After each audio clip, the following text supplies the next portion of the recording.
오늘 함께 볼 하나님의 말씀은 로마서 10장 5절에서 15절까지입니다.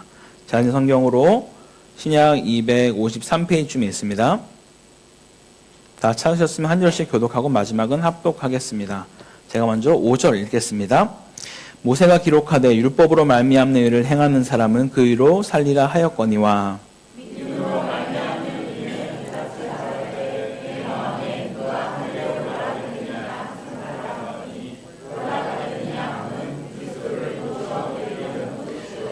혹은 누가 무정에게 내려가겠느냐 하지 말라 하니 내려가겠느냐 함은 그리스도를 죽은 자 가운데서 모셔 올리려는 것이라.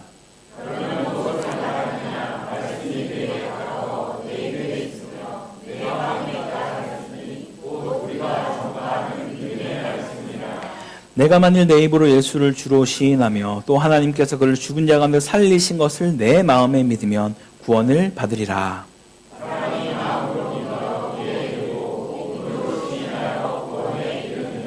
성경에 이르되 누구든지 그를 믿는 자는 부끄러움을 당하지 아니하리라 하니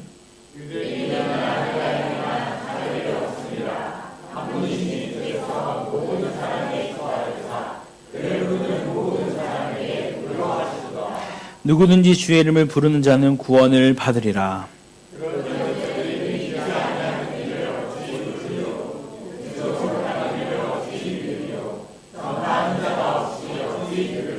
함께 했습니다. 보내심을 받지 아니하였으면 어찌 전파하리요. 기록된 바 아름답도다. 좋은 소식을 전하는 자들의 발이여 함과 같으니라. 아멘. 할렐루야. 오늘도 변함없이 주일예배 나오신 모든 성도 여러분 가운데 우리 주 예수 그리스도의 은혜와 평강과 긍휼이 가득하기를 간절히 소망합니다. 여러분 혹시 코타키나발루에 한인이 대략 몇 명 정도 거주하는지 아십니까?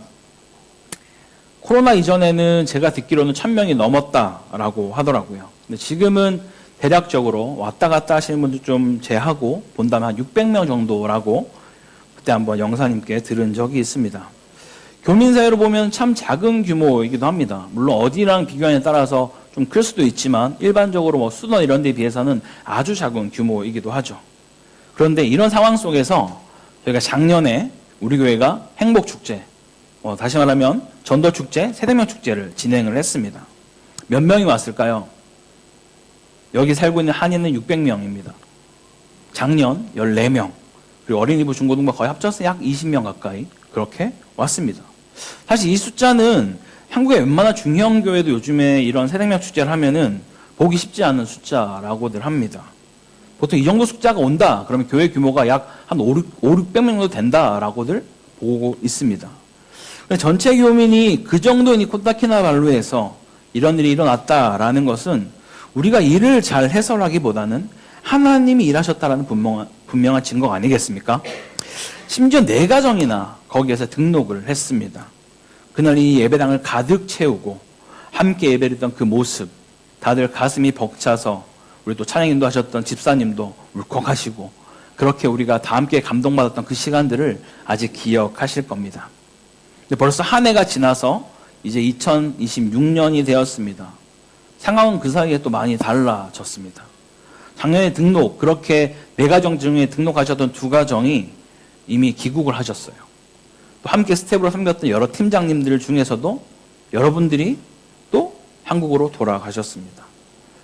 담임 목사로서 이 현실을 결코 가볍게 여길 수만은 없었습니다. 그런데 제 마음에 한 질문이 들었습니다. 작년에 그 은혜가 과연 무엇 때문이었을까? 어떻게 이 작은 동네 안에서 어떻게 보면 한국으로 따지면 거의 140명 가까이 될 만한 그 인원들이 이곳에 오시게 됐을까? 행사 준비의 어떤 완성도, 성도들의 헌신과 수고, 혹은 단계별 초청과 관리, 물론 이 모든 것들도 중요합니다. 그러나 결국 내릴 수 있는 결론 하나는 하나님이 하셨다라는 것이죠. 우리의 준비가 좋아서가 아니라 하나님이 일하셨기 때문에 그 영혼들이 교회로 나올 수 있었다라는 것입니다. 그렇다면 질문이 하나 남습니다. 올해는 작년보다 더 열악한 상황이 됐습니다. 여전히 마음의 문이 굳게 닫힌 태신자들, 작년에 우리가 작정했지만 이곳에 데려오지도 못한 태신자들이 여전히 마음이 아주 굳건한 상태로 있는 자들이 많이 있을 겁니다. 주일에 교회에 오는 것보다 다른 할 일이 훨씬 많은 분들인데 그럼에도 불구하고 우리는 또 전도를 해야 할까요? 네, 해야 합니다. 왜냐하면 우리 교회의 존재의 이유가 여기에 있기 때문입니다. 하나님께서 우리를 먼저 믿게 하신 그 이유를 우리가 바르게 알고 믿고 있다라면 선교와 전도는 선택이 아니라 멈출 수 없는 사명인 줄 믿습니다. 그런 점에서 오늘 이 예배 때 드려질 진군식은 우리에게 매우 중요한 시간입니다. 오늘 말씀을 통해 우리가 어떻게 예수를 믿게 되었는지, 예수를 먼저 믿는 우리는 어떤 삶을 살아내야 하는지, 이 땅에서 우리가 감당해야 할 역할이 무엇인지 같이 살펴보고 말씀 앞에서 함께 결단하는 시간 되기를 주임으로 축원합니다. 먼저 우리가 왜 여기에 있을 수 있는가를 좀 나누고 싶습니다. 우리나라의 기독교 역사는 보통 약 100년 정도 되었다라고 말을 하죠. 아마도 1907년에 있었던 평양 대북운동을 기준으로 그렇게 말하는 경우가 많기 때문일 것입니다. 물론 지금으로 따지면 약 120년 정도 되기도 했습니다. 혹시 가운데 여러분 기독교 3대, 4대, 5대 이런 가정들이 있으십니까? 만약 있으시다면 여러분의 가문은 이미 한국 기독교 역사와 거의 맥을 같이 하고 있다라고 봐도 무방합니다. 그렇다면 여러분 질문해 보겠습니다. 이 한국에는 언제, 어떻게, 누구를 통해 가장 먼저 복음이 흘러왔을까요? 일반적으로 1832년 칼 기출라프라는 선교사님을 통해서 처음 이 땅에 복음의 씨앗이 뿌려졌다라고 얘기를 합니다. 그리고 우리가 너무나 잘 알고 있는 1860년 토마스 선교사님이 대동강변으로 들어오셨다가 복음 한번 제대로 전해보지 못한 채로 성경만 건네주고 참수형을 당하며 순교한 일이 있었습니다. 그리고 우리가 흔히 말하는 본격적인 선교의 시작은 언제인가? 여러분 한 10년 전쯤일까요? 제가 정확히 연도는 기억이 나지 않지만 한국 그 일반 공영방송에서 했던 재중원이라는 드라마 있었어요. 혹시 아세요? 한혜진이 나왔었나 그랬던 것 같아요. 재중원이라는 드라마. 거기 드라마에 지금 제가 말하는 선교사님들이 다 나오셨어요. 일반 드라마였지만 모든 기독교 역사를 담아낸 드라마였기 때문에 혹시 기회가 된다면 꼭 한번 보셨으면 좋겠습니다. 1884년에 의사 알렌 선교사님이 입국하셨고요. 1885년에 언더우드와 아펜젤러가 입국한 그때를 우리는 본격적인 선교가 시작됐다라고 말합니다. 그때부터 이 땅에 소위 개신교 복음이 전파되기 시작했다라고 보는 것이죠. 자, 제가 처음부터 이렇게 한국의 기독교 역사를 좀 언급하며 시작하는 그 이유는 다름 아니라 지금 우리가 이 자리에 예수를 믿고 있을 수 있는 그 이유가 무엇인가를 잠깐 생각해 보기 위해서입니다. 물론 근본적으로는 하나님께서 우리를 계획하시고 부르셨다라는 것에는 그 누구도 이견이 없을 겁니다. 그런데 주께서 그렇게 날 부르시고 믿게 하기 위해서 반드시 누군가는 우리에게 복음을 전해주고 교회를 오라고 말한 사람이 있었다라는 것이죠. 만약 이 자리에 계신 성도님들 중에 모태신앙으로 자라온 분이 계시다면 우리의 부모님께서 우리에게 복음을 전해준 역할을 하신 것이죠. 또 우리의 부모님이 모태신앙으로 자라나셨다면 그 부모님께서도 혹은 또 다른 누군가가 복음을 전해줬기 때문에 예수를 믿게 된 것입니다. 이처럼 우리는 부모님이든 혹은 다른 어떤 누구이든 나에게 복음을 전해준 사람이 있었기 때문에 지금 우리는 이 자리에 있을 수 있다라는 것이죠. 오늘 본문은 우리에게 복음이 무엇인지, 그리고 그 복음을 어떻게 믿어야 하는지, 복음을 믿는 자는 무엇을 해야 되는지를 말해주고 있는데요. 말씀을 통해 다시 한번 복음을 정립하고 우리가 해야 하는 것이 무엇인지 도전받는 귀한 시간 되기를 간절히 소망합니다. 그렇다면 먼저 복음이 무엇인가를 나누고 싶습니다.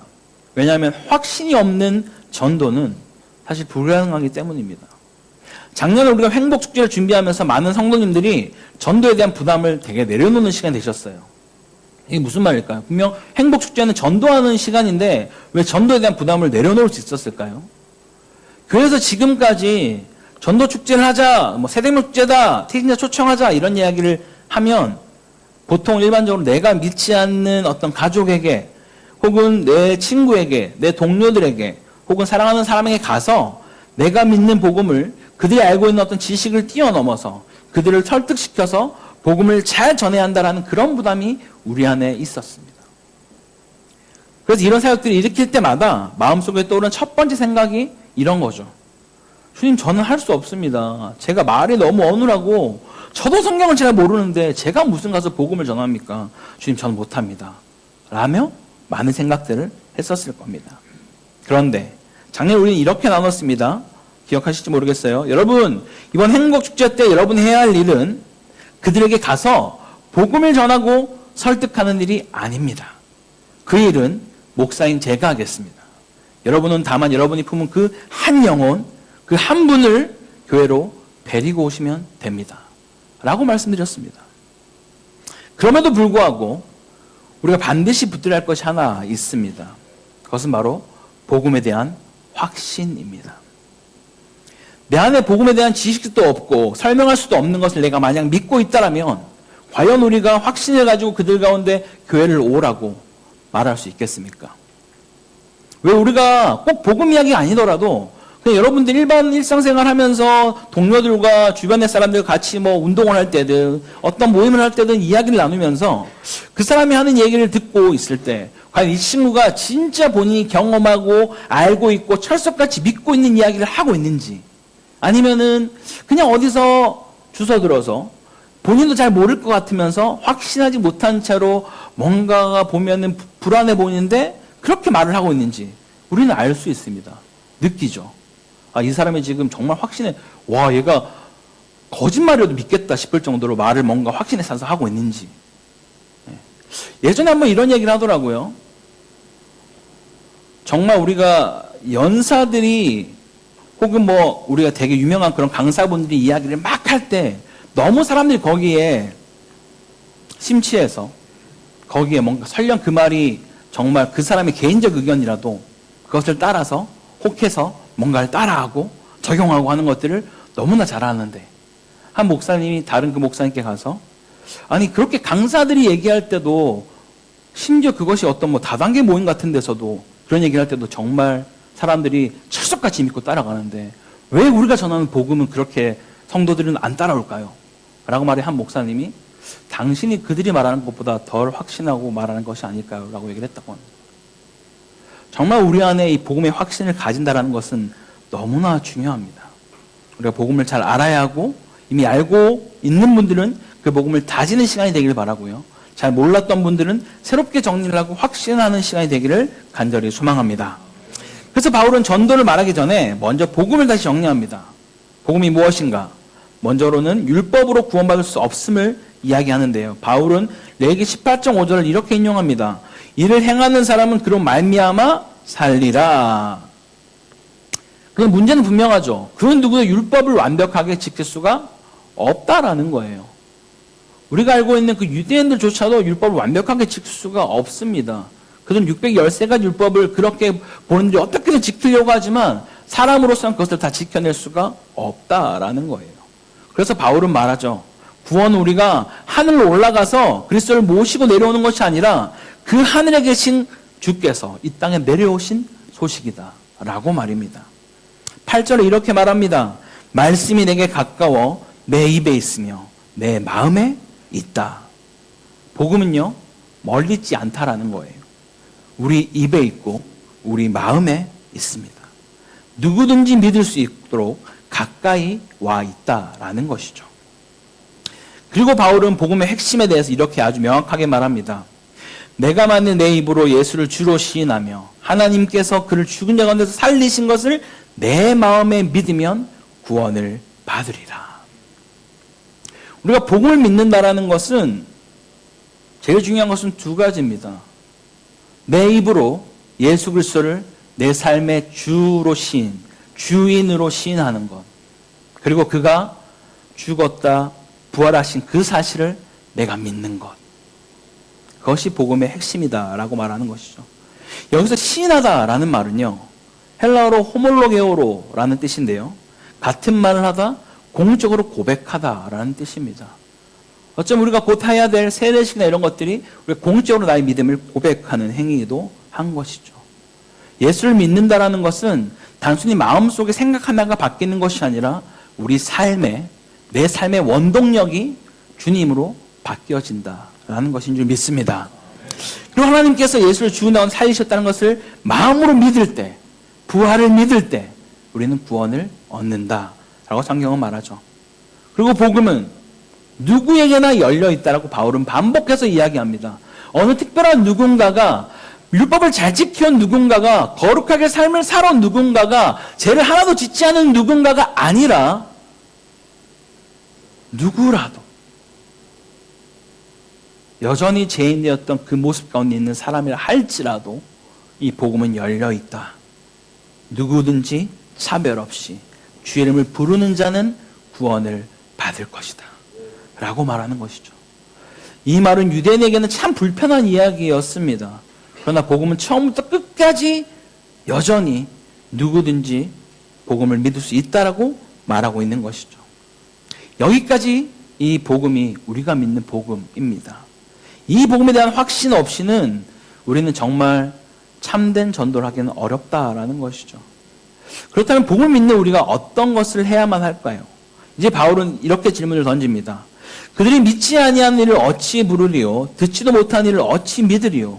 전파는 이가 없이 어찌 들으리요? 복음은요, 어떻게 스스로 깨닫는 철학이 아닙니다. 반드시 누군가의 전파를 통해서 들려지는 소식이다라고 말하는 것이죠. 여기서 전파하다라는 말은 헬라어로 캐리소인데요. 논쟁하거나 설득하는 말이 아니라 왕의 소식을 들고 나가는 사자의 언어다라고 말하는 것이죠. 즉 복음 전도는 논리 싸움이 아니라 전달의 사명입니다 라고 말하는 것입니다. 그렇다면 우리가 해야 할 일이 무엇일까요? 설득이 아니라 데리고 오는 것입니다. 사랑하는 성도 여러분, 여러분이 해야 할 일은 가서 복음이 완벽하게 어떤 것으로 되어진지를 설명하는 것이 아닙니다. 설득하는 것도 아니에요. 여러분이 해야 할 일은 다가올 4월 26일 그 시간 그 자리에 그 한 영혼을 데리고 오는 것입니다. 그럼 말씀 누가 전하죠? 제가 전하겠습니다. 그럼 그 마음을 누가 움직일까요? 성령 하나님께서 하실 줄 믿습니다. 우리는 그저 연결자로, 전달자로 부름받았다는 사실을 믿으시기 바랍니다. 그래서 이번에는 태신자 작정을 작년에는 5명 꼭 쓰라고 했는데요. 그렇게 강요하진 않겠습니다. 네. 작년에 이렇게 썼더니 막 인기인들이 너무 많아요. 제가 600명이잖아요. 한국에서 있을 수 없는 일이 일어납니다. 한 사람이 막 6번, 7번씩 나오고요.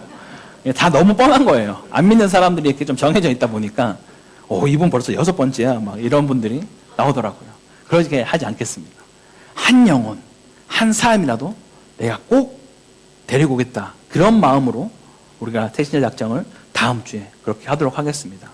오늘 제가 주보 안에 간지로 이걸 넣어드렸어요. 이거는 예비 태신자 목록표입니다. 한번 여러분들이 쭉 이 군을 보면서 가족이나 모임이나 이웃이나 혹은 기타 내가 생각했던 사람들 누가 있을까? 네, 기왕이면 여기 있는 분이 좋겠죠? 네, 그렇게 한번 여러분 꼭 결단하셔서 미리 한번 생각해보라고 먼저 드린 겁니다. 다음 주에 작정표를 드릴 때 그때 여러분 작정을 하시면 되겠습니다. 행복축제는요, 단순히 어떤 숫자를 세는 자리가 아닙니다. 한 영혼을 향한 아버지의 마음을 배우는 자리인 줄 믿습니다. 한 영혼이면 충분한 것이죠. 그 이름을 부르며 기도할 단 한 사람이면 됩니다. 그 영혼이 교회로 나올 수 있도록 간절히 기도하고 우리가 할 수 있는 모든 방법들을 동원해야 하는 것입니다. 자, 그때도 한번 말씀드렸죠. 한국에서는 우리 젊은 저번에 작년에 오셨던 부흥사로 오셨던 목사님 교회에서는 청년들이 자기의 동료들을 데려오기 위해서 때로는 호캉스를 한답니다. 토요일날 일부러 호텔로 내가 이렇게 놀게 해줄게. 같이 놀고 딱 하나 조건. 다음 날 교회 같이 가자. 그래서 애들이 하루 같이 막 놀고 데리고 같이 교회 가는 거예요. 혹은 부모님, 아버지 제가 정말 광명 어디에 정말 맛있는 갈비집 1인분에 4만 원 하는데 제가 쏘겠습니다. 다만 그 점심 먹기 전에 교회 갔다 같이 가시죠. 이렇게 진짜 데려가요. 정말로. 그 한 영혼을 그냥 놔두면 안 된다는 마음이 너무 절실하니까 내 돈을 다 쏟아내서라도 내 시간을 쏟아내서라도 내가 이 영혼 구원해야겠다. 그런 마음으로 하는 게 이 행복축제입니다. 단순히 우리가 무슨 행사를 하고 교회 인원 더 늘리고 이런 거에 있는 것이 아닙니다. 그 한 영혼을 향한 그 아버지의 마음이 어떤지를 내가 이번 시간, 이번 기회에 꼭 알아갈 수 있는 시간이 되기를 소망합니다. 가끔 어떤 분들이 이런 질문을 할 수 있습니다. 아니 목사님, 어차피 하나님이 역사하시는 거라면 우리가 좀 간절히 기도하면 그 사람 마음이 변화돼서 오지 않을까요? 당연히 우리가 기도는 해야죠. 간절히 해야 됩니다. 물론 하나님 전지전능하시기 때문에 꿈과 환상으로도 말씀하실 수 있는 분이시죠. 여러분 지금 혹시 이 땅에 있는 이슬람은 무슨 기간인지 아십니까? 라마단이죠. 라마단 기간 30일 동안 들이 금식하며 그들의 신을 알라에게 기도하는 시간이죠. 동일하게 전 세계에 이 같은 기간에 무슬림을 위한 30일 기도운동이라는 것이 진행 중에 있습니다. 똑같이 수많은 기독교인들이 그렇게 금식하고 있는 무슬림을 위해서 같이 기도합니다. 대적하는 기도가 아니에요. 그들 가운데 정말 참된 예수를 만날 수 있도록 은혜를 달라고 기도합니다. 그때 정말 놀랍게도 정말 접근할 수 없는 지역 가운데 주님 꿈과 환상으로 찾아가기도 하십니다. 그러나 성경은 우리에게 뭐라고 말씀할까요? 17절을 같이 한번 화면을 보면서 제가 읽어드리겠습니다. 그러므로 믿음은 들음에서 나며 들음은 그리스도의 말씀으로 말미암았느니라. 아멘. 여러분 정말 이 말씀이 아멘이십니까? 여러분의 믿음은 어떻게 생기셨습니까? 분명히 들어서입니다. 들음으로 생겼습니다. 무엇을요? 하나님의 말씀을요. 제가 왜 귀엽고 계속해서 이 자리에 모시고 와야 됩니다 라고 말하겠습니까? 믿음은 들음에서 나기 때문입니다. 단 한 번으로 어떻게 될지 우리는 알 수 없지만 우리 안에 계신 성령께서 그들의 마음을 두드리시고 변화시킬 줄 믿습니다. 그래서 그 한 영혼이 4월 26일에 이곳에 와서 앉아 있어야만 하는 것이죠. 어쩌면 그날이 그 영혼에게는 인생의 방향이 바뀌는 날이 될 수 있기 때문입니다. 15절에서 바울은 이렇게 말합니다. 아름답도다 좋은 소식을 전하는 자들의 발이여. 아름다운 것이 입이 아니라 발입니다. 발. 찾아가는 발, 동행하는 발, 데려오는 발. 그것이 아름답도다 라고 말하는 것이죠. 사랑하는 코딱지말로 하는교회 성도 여러분, 우리는 이미 복음을 들은 사람들입니다. 이제는 전하는 자로 부름받았습니다. 여러분 설득하려 하지 마십시오. 싸우려고도 하지 마십시오. 그저 한 사람을, 한 영혼을 교회로 데려오시면 됩니다. 그 한 걸음 한 걸음이 하나님의 마음을 기쁘게 할 줄 믿습니다. 설득이 아니라 초대로, 논쟁이 아니라 동행으로 한 영혼을 주님께로 데려오는 주의 군사가 되기를 간절히 소망합니다. 우리 시간 같이 함께 진군식을 좀 거행하고 싶은데요. 여러분 지금부터 우리는 별도 행사를 하려는 것이 아닙니다. 방금 들은 말씀에 대해서 하나님 앞에서 우리의 마음을 정리하고 공동체로 결단하는 시간을 가지려 합니다. 진군식은 가서 설득하겠다는 어떤 다짐이 아니에요. 가서 싸우겠다는 것도 전혀 아닙니다.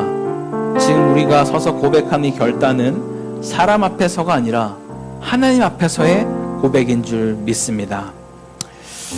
우리 함께 다 같이 자리 잠깐 일어나실까요? 모두 일어나시면 좋겠습니다. 제가 읽는 선서에 여러분 함께 아멘으로, 이곳에 있는 분들 다 예수 믿는 분들이시죠. 그렇다면 우리 모두는 이 땅 잃어버린 영혼을 향해 나아가야 될 사명이 있는 자들입니다. 여행으로 오셨든 여기에 살고 계시든 우리 함께 이 시간 같이 함께 결단한다고 좋겠습니다. 제가 함께 선서할 때 여러분들이 아멘으로 화답하시면 좋겠습니다. 우리 오른손을 잠깐 옆으로 들까요? 제가 함께 한 문장 읽을 때마다 아멘으로 큰 소리로 화답하시기 바랍니다. 우리는 복음을 들은 자로서 복음을 전하는 자로 부름받았음을 믿습니다. 우리는 설득이 아니라 초대로, 논쟁이 아니라 동행으로 한 영혼을 주님께로 인도하기로 결단합니다. 우리는 행복축제의 행사가 아닌 한 영혼을 향한 아버지의 마음을 배우는 시간으로 기도하며 참여할 것을 다짐합니다. 네, 손 내리겠습니다. 이제 하나님과 교회 앞에서 이 결단을 고백한 성도들을 행복축제를 향한 주님의 군사로 선포합니다. 우리 함께 같이 기도합니다. 하나님 아버지, 우리의 결단을 받으시고 우리의 발걸음을 사용하여 주옵소서. 그렇게 주님 내 마음 가운데 한 영혼의 그 마음 품을 수 있게 해달라고 우리 함께 같이 기도하겠습니다. 기도합니다. 하나님 아버지 감사합니다. 주님 오늘 이 시간 우리가 함께 이 진리식에 이 시간을 통하여서 한 영혼을 향한 아버지의 마음을 내가 품기 원합니다. 내가 지금까지 나 혼자서 믿는 것을 만족하며 살았다면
아버지, 우리의 결단을 받으시고 우리의 발걸음을 사용하여 주옵소서. 우리가 할 몫을 감당할 때, 주의 말씀에 순종할 때 말씀과 성령으로 역사하여 주옵소서. 설득이 아니라 토대로, 논쟁이 아니라 동행으로 한 영혼을 주님께로 인도하는 그런 교회, 그런 성도가 되게 하여 주시옵소서. 이 모든 말씀 우리 주 예수 그리스도의 이름으로 기도드립니다.